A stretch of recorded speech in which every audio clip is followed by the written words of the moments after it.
Baik, perkenalkan nama saya Gabriel David Ivan Kautnial dengan NIM 131812420044. Video ini adalah presentasi tugas praktikum pengolahan citra digital dengan topik segmentasi citra medis. Pada proyek ini, saya menerapkan metode Otsu thresholding dan operasi morfologi untuk memisahkan tulang pada citra ronsen dari latar belakangnya. Nah, saya akan menjelaskan mulai dari dataset yang digunakan, tahapan pemrosesan, proses segmentasi, hasil analisis objek, sampai evaluasi dan kesimpulannya. Studi kasus yang saya ambil adalah segmentasi citra medis pada bidang radiologi. Citra ronsen atau X-ray sering digunakan untuk mendiagnosis fraktur atau retak tulang. Nah, dari hal ini, namun secara visual, struktur tulang dan jaringan lunak di sekitarnya kadang sulit dipisahkan dengan jelas, apalagi jika dilakukan secara manual satu persatu. Karena itu, memisahkan objek tulang dari latar belakangnya, karena itu dibutuhkan proses segmentasi untuk memisahkan objek tulang dari latar belakangnya secara otomatis, sehingga bisa dihitung karakteristik seperti luas area dan jumlah objek yang terdeteksi. Nah, dataset yang saya gunakan adalah kumpulan citra ronsen tulang yang menunjukkan indikasi fracture terdiri dari 20 citra, bisa dilihat di sini, 20 citra dalam format JPG, lalu juga ada citra distal humerus fracture dan beberapa citra ronsen tulang lainnya dengan variasi ukuran dan sudut pengambilan. Nah, ini merupakan beberapa datasetnya. Karakteristik dari citranya juga berupa grayscale atau hitam putih khas Ronsen dengan area tulang yang cenderung lebih terang dibandingkan jaringan lunak di sekitarnya. Nah, perlu saya sampaikan juga, dataset ini tidak dilengkapi dengan ground truth mesh atau label segmentasi pixel. Sehingga nanti evaluasi hasil saya lakukan secara visual bukan dengan perhitungan IOU atau dice coefficient. Nah, tahap pertama adalah pra pemrosesan. Ini yang terlihat di layar. Prosesnya dimulai dengan membaca citra, lalu menyeragamkan ukuran seluruh citra menjadi 512 kali 512 eh, pixel supaya konsisten nanti saat diproses.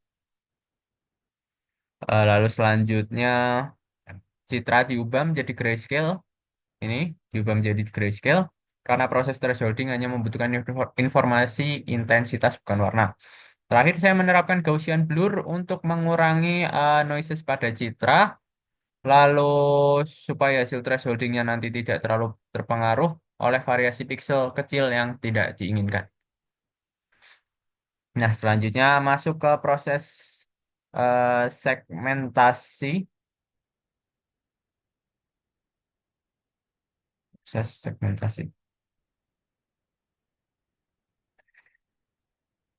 Saya membandingkan dua metode threshold. Yang pertama yaitu threshold manual, ini yang terlihat di layar, dan yang kedua, sebentar. Yang pertama itu saya threshold manual. Di mana saya menentukan sendiri nilai nilai blurnya, nilai ambang. Maksudnya nilai ambangnya bukan nilai blurnya. Dalam kasus ini saya coba dinilai 100. Ini 127. Yang kedua output thresholding, di mana nilai ambangnya dihitung otomatis oleh algoritma berdasarkan analisis histogram citra. Nah, dengan cara meminimalkan variasi dalam masing-masing kelas pixel, yaitu kelas objek dan kelas latar belakang. Dari hasil yang saya jalankan ke seluruh 20 citra, nilai output setiap citra-citra berbeda eh, menyesuaikan apa ya, karakteristik pencahayaan masing-masing citra. Sedangkan nilai manual saya tetap sama untuk semua citra. Nah, secara visual hasil output terlihat lebih adaptif dan konsisten dibanding threshold manual. Baik,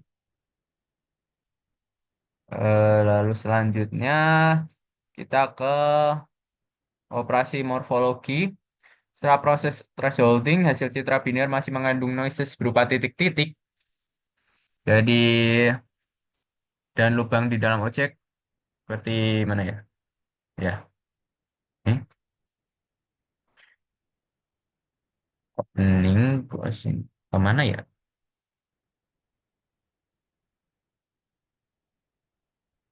Bentar.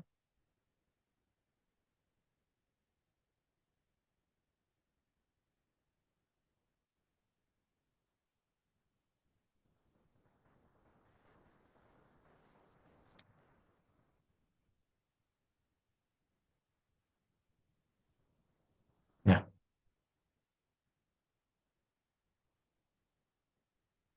Nah, tadi sampai morfologi. Untuk memperbaikinya, saya terapkan operasi morfologi.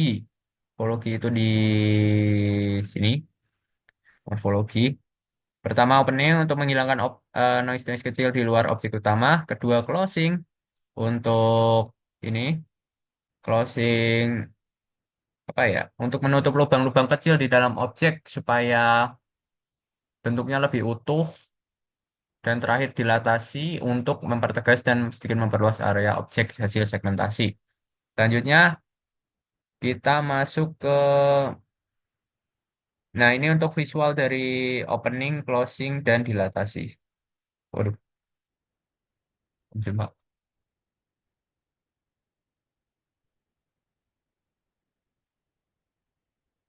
Selanjutnya masuk ke hasil kontur dan pengukuran objek.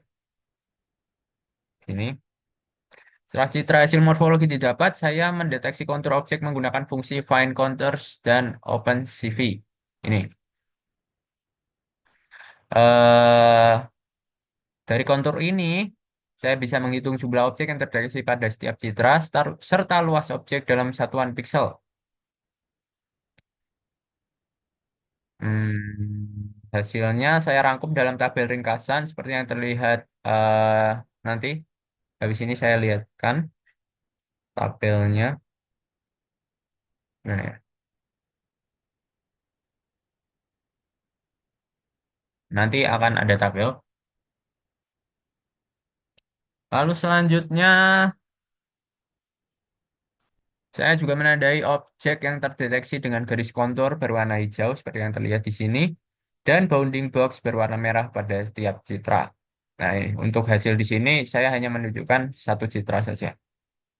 Nah, terakhir masuk ke hasil dan evaluasi. Karena dataset saya tidak memiliki ground truth mass, evaluasi saya lakukan secara visual bukan dengan metrik IOU atau DICE. Mana ya? Ini.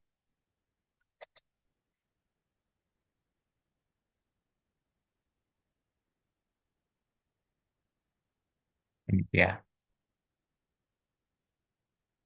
Nah, secara umum metode ini cukup berhasil memisahkan area tulang yang memiliki intensitas tinggi dari latar belakang yang gelap, namun ada juga keterbatasannya, yaitu pada beberapa citra dengan pencahayaan yang tidak merata, sebagian tepi objek tulang jadi kurang terdeteksi dengan sempurna. Nah, lalu masih ada juga sedikit noise kecil di area latar belakang yang ikut terdeteksi sebagai objek, terutama pada citra yang kualitasnya rendah. Lalu terakhir kesimpulan. Sebagai kesimpulan proyek ini apa ya? Saya bilang dapat berhasil menerapkan alur segmentasi citra medis mulai dari pra pemrosesan, lalu selanjutnya thresholding, lalu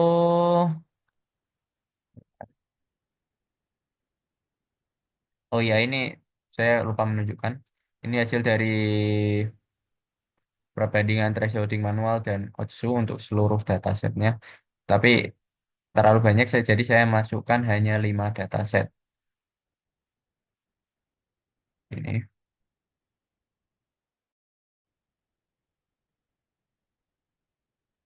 Baik. Kesimpulan ya.